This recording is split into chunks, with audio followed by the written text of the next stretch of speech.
همین پریام افیر ده هستم اکا. برادر گرامی در پخش مستقیم هستی. گپ زده ایسم گپ گوش کیسای. بله گپ زد وقت زیاد گرفته ایسای. وقت زیاد گرفته ایسای خدا. چند دقیقه پیش شما نشاطی شهروندی جمهوری تاجیکستان گپ زدین که شما شهروندی جمهوری تاجیکستان هستین. او خیلی است. خب بله شهروندی جمهوری تاجیکستان هستم. بله بچه شما پیشوای ملت اینقدر گپا میگن اینقدر چیزا میگن. یک سوال داشتم.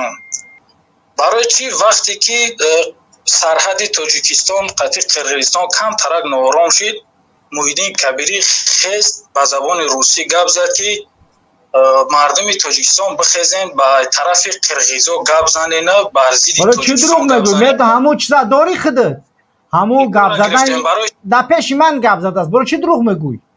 تو تماشاش خواهیم را چی دروغ میگوی؟ خیز گفت که مردم تاجیک شما طرف دولت قرقیزا باشه. با کدام چی دروغ میگوی؟ ما گوش کردم با زبان روسی گفت که بخیزن طرف قرقیزستان را بگیرن بخیزن طرف قرقیزا را بگیرن. بچه خدا بترس دروغ نگو دروغ نگو. ایتاری گفت در حیاتش نگفته است. نگو دروغ. آره چه تهمت میکنی؟ که شما وقتی هیچ چیز حقیقت وقتی که شما میخزن چی حقیقته آخه تو تهمت داری؟ همه آدم تهمت میکنه دیگه من نمیفرم خش گپ بزنم. برای دروغ در پیش من گپ زده است. هر بار گپ زده است. من نستم محیدین کبیری را خودت میخزی پیشوا گرفته. کجاش پیشوا؟ محیدین کبیری پیشوا نیست. محیدین کبیری پیشوا نیست. محیدین کبیری پیشوا نیست. پیشواش هم نگرفتم. چی دروغ میگی؟ پیشواش نگرفتم. محیدین کبیری رهبر حزب.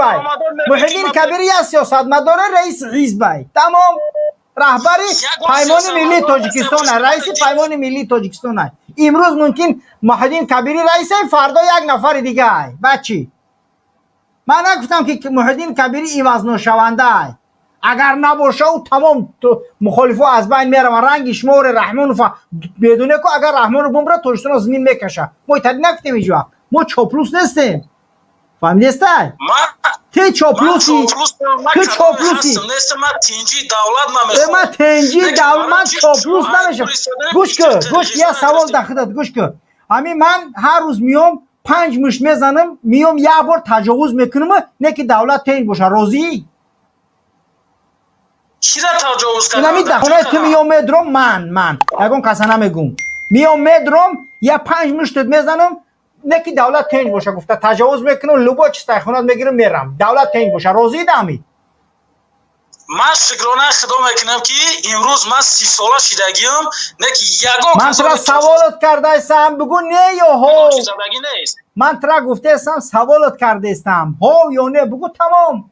تو 30 ساله 20 ساله چاپلوسی زوری چاپلوسی نوجانی توکل به خدا کسی هستی. تو سوال داده ایستم من بیام 5 مشتت بزنم چیزای خونات بگیرم با تجاوز کنم لو با کار بکنم در خونات برم بگم وا خواب که وطن تنج باشه. راضی دامی؟ انا که گوش کن. من سوال جواب بگو. تو من گوشت نمیکنم. ها نه بگو تمام. گپ زد.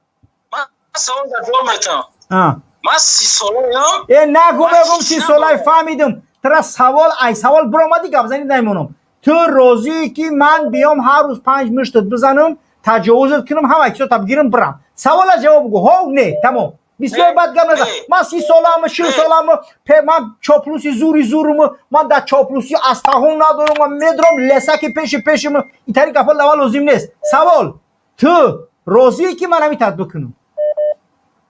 نه خلاص ما هم راضی نیستیم. پس انا که گوش کن. من در تنجیه که هر روز بیا بدرویا بزنم. زنه و مردای تاجیک در تاجیکستان فرزنداشون در روسیه در زندان در حالت وخیم قرار دارن. به خانه و به در درون گورستانا خوان. تو چی گفته از تنجی وطن؟ تنجی رحمانوف قطعی آیلش دختراش قطعی بای فرنداش شو داره با 5 تا شو دیگه داره. برای من تاراج کردن دخترای و دامادای رحمانوف وطن تنجی حساب نیست. برای من تا وقتی که یک زندانی سیاسی در داخل زندان تو وطن تنج نیست. برای من تا وقتی که وضعیت مردم به حالت وخیم گرفتار است وسایل اخبار عامه هیچی نوشته نمیتونن برای من تنجی نیست. برای من وقتی که مردم 3 میلیون تاجیک مهاجر و اصلا یگان ارزش برای اونها قائل نیستن. برای من تنجی نیست. من وقتی که تنجی را رنگ تور غلو، من نیست حیوان نیستم که فقط یگان چیز بخرم برام خطی زنم یگان کار کنم خورم بخیزم برام. من انسانم، من تینت دارم، من ناموس دارم، من وجدان دارم، من وطن برای فروشی ندارم، من زن و دختر برای دادن با اسماعیل و بروستم ندارم. فهمیدسته؟ من تجاوز شدن هیچ کس نمیخواهم. تو اگر به ناموسی تو میخواهی که فرزند همسر مادر تجاوز شوه، برای رقص کنن، برای گفتی گپا یگان دخترت میتونه دیسکوتک برای زن دخترت نمیتونه مسجد برای. من رنگ توار چاپلوس نیستم، من رنگ توار بیناموس دیوس نیستم. تو اگر دیوس باشی تنجی دیوسی را بخوای، من زدگی متر تنجی دیوسی ترا. فهمو؟ دیگه گپ زدن فایده نداره. قطعی چاپلوسه که برای او هیچ فرق نداشته باشه، تجاوزش کنن ولی تنج باشه. من رحمانوف تنجی رحمانوف برای من در کار نیست. رحمانوف خداوند نه در این دنیا تنج باشه، نه در زندان تنج باشه، نه در قبر تنج باشه، نه در آخرت تنج باشه. برای رحمانوف خداوند چند مرحله جدا کردگی. اول حاکمیت ظلم، اول سنگ شکستن، با زوری خوردن، بعد به قتل کشتار با وظیفه رسیدن، بعد ظلم کردن، بعد در زندان قرار گرفتن، بعد در درون قبر وضعیت بی‌زیب، بعد قبر بچی، بعد مرحله آخرت، بعد حساب و کتاب، بعد به قدر اندازه قدر کردگیش خداوند در کونش یک بیرق میزنه به اندازه قدرش، به اندازه قدری که کردگی ظلم کردگی، با همون اندازه بیرقش بالا میشوه و میشناسیم و میفهمیم که این رحمانوف است. بله. سلام علیکم. و علیکم سلام. پیشوا خوبه؟ سلامتی خوبه که تنج؟ ما تنجیم خدا را شکر. پیشوا خوبه؟ تنج هم خوبه که ها گپ زد. همین مقصد اساسی شما که همچون اپوزیسیون چیه؟ مقصد ما هم یکی ترا آزاد داد کنیم. پدر مادرت پنسیاش 120 سوم نگیره و آزاده گفتی گپا میلیارد ملت جمع نکنه. قطعی جمالدین نورعلیف تو غلام وره اکا در اسیا کار نکنه و 1000 رو سامانی روی کنه و جمالدین قطعی آزاده 100 سامانش نزنه نگیره.